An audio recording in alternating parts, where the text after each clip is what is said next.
brothers and sisters and the lovers of the Word of God. As we celebrate today the Sunday dedicated to the Word of God, the Bible Sunday, we wish each and every one of you a happy feast and God's manifold blessings.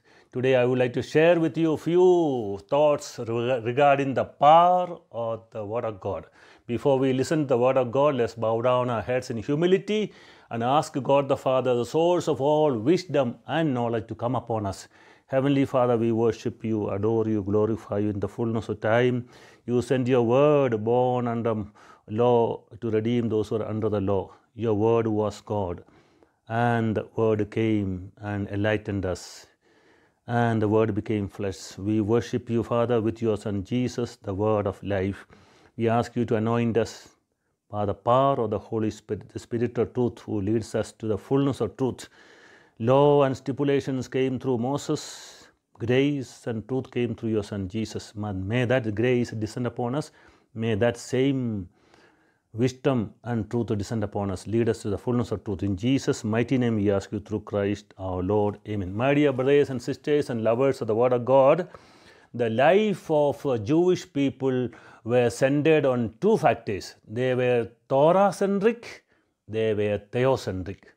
Torah means Bible, the word-centered life, and theocentric, God-centered life. Every one of us must be Torah-centric, every Christian must be theocentric. Theocentric and Torah-centric will lead us to Theophilus and also Toraphilus. The Gospel of Luke was written to Theophilus. Theophilus means lover of God. And I coin a new word called Toraphilus, lover of the word. Every Theophilus must become Toraphilus. Toraphilus, lover of word, must love God above all. And therefore, there was a instance in the life of the post-exilic moments in the life of the people of God. It was very traumatic. It was written by the greatest reformers of Jewish religion, Nehemiah and Ezra. They wrote down these words. In the 2 Chronicle 15, verse 3, the situation, the pathetic situation of the people of God in those years. For a long time, Israel was without a true God, without a teaching priest, and without the law. Three things. For a long years, the Israel was without a true God in the midst of surrounding nations of pantheism, Baal worship, Astaroth, Asherah, Milcom, and vast gamut of gods and goddesses. Israel was without the true God, Yahweh. Secondly, why? Because they have no teaching priests. There are many priests, many Levites. They were not able to instruct their people with the Torah. And lastly, why they could not instruct? They have no Torah, no law. This was the most pathetic situation in the life of the post-exilic people of God. And our blessed Lord, when He came down to the earth, He told the scribes and Pharisees that they are mistaken. And He gave the two reasons for their horrible mistake. In the Gospel of Mark chapter 12, 12, verse 24, we hear these beautiful words. Jesus said to them, is not this reason that you are misled, mistaken, deceived, that you know neither the scriptures nor the power of God? In the Greek text, that they don't know, the tas graphas means scriptures, 73 books of the Bible, they don't know. They know here and there few verses. They must know the entire scripture. Therefore, tas graphas means entire scriptures. And they don't know, secondly, the power of God. And the translation is given as mistaken, or you are wrong. It's a wrong translation. Planaste is a passive voice. You are misled, you are deceived, you are misled, wandered because you do not know the scriptures. Secondly, they don't know the power of God, power of the word of God. The Pharisees and Sadducees were not able to drive out unclean spirit. Jesus was not like the scribes, but Jesus had authority and power in his teaching. He could also command the unclean spirits and they came out, they obeyed. To command the unclean spirit, the person must be having the authority and authenticity. Only an authentic person can drive out unclean spirit. Otherwise, what happened to the seven sons of Sceva will happen. The unclean spirits will drive them out and lead them naked, put them to shame.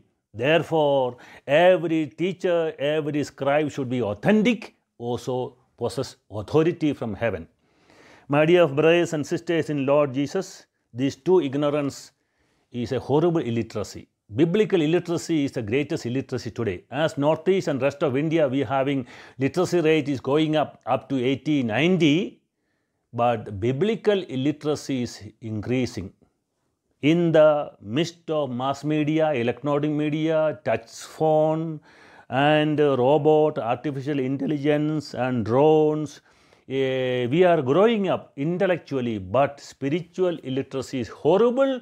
In the Western world and in European nations, they have forgotten Judeo-Christian root. Today they became agnostic, communist, and they become indifferent to religion. They become impious and fighting against God Almighty. And they are suffering for it in today's world.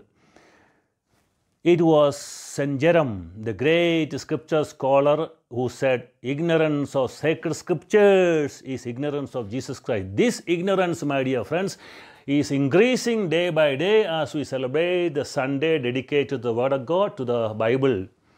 It's a great initiative that we, the Northeastern Bible Commission, have taken this great step to enlighten the mind of our people, to have love for the Word of God, Torah-centric and Theocentric, Theophilus and Toraphilus. Jesus asked his disciple, do you love me? I used to ask my people in the pastoral ministry, do you love Jesus? Yes. How do you love? Put a picture, put a mombati, put a candle, put a flower. No. Jesus said in the Gospel of John chapter 14, positively and negatively mentioned, if anyone loves me, they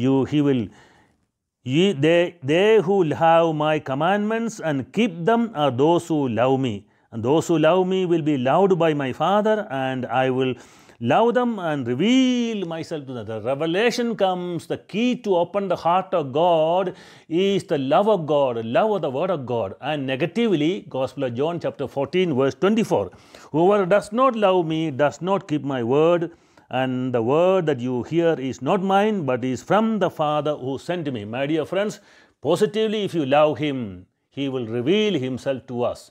To St. Teresa of Child Jesus, St. John of the Cross, they didn't study theology, but they got intuition. God revealed Himself to them, those holy souls. And the theme also is social transformation. I would say the gospel has got two factors to transform the society. One is visible power and one is invisible. Visible, Jesus said in the Gospel of Matthew chapter 5 verse 14, you are the light of the world. That is visible to the human beings, Hindus, non-Christians, visible. You are the light of the world. Let your good works shine before human beings and let your Father be glorified by them, not by you, but your good works transform the society. This is a visible aspect of the gospel. You are the light of the world. Same Jesus who said, I am the light of the world, in the Gospel of John chapter 8 verse 12, He made every Christian to be light of the world. Why? Christians are the light of the world because the Word was the light that enlightens every human being who comes into the world. And the light is not only light, He is a true light and the great light who shines in the valley of darkness and those who sit in the shadow of death. And this light is the light of the gospel. Your word is a light for my path. Your word is a lamp for my steps. Psalm 119 verse 105. These two aspects, remote and proximate, light for my life and lamp for my steps.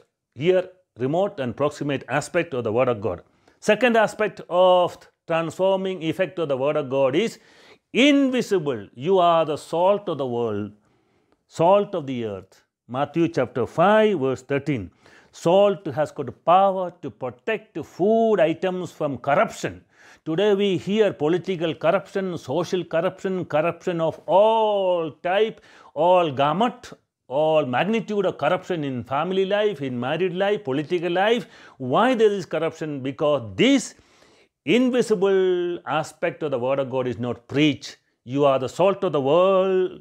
You transform the world from within. When the salt is dissolved into food, it gives taste.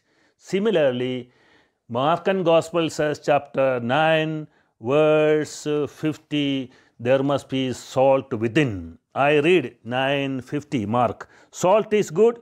If the salt has lost its saltiness, how can you season it? Have salt within yourself, within your heart. Salt is the Word of God. It will transform every society.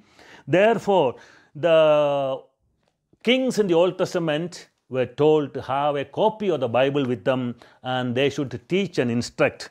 Chapter Deuteronomy 17, verse 19. It shall be with him. With him means with the king. And he shall read it all the days of his life, so that he may learn to fear the Lord his God, diligently observe all the words of this law, these statutes, neither exalting himself above other members of the community, kings, princes, MLAs, MDCs, government, chief ministers. Therefore, the Bible tells us, book of Proverbs, that chapter 8,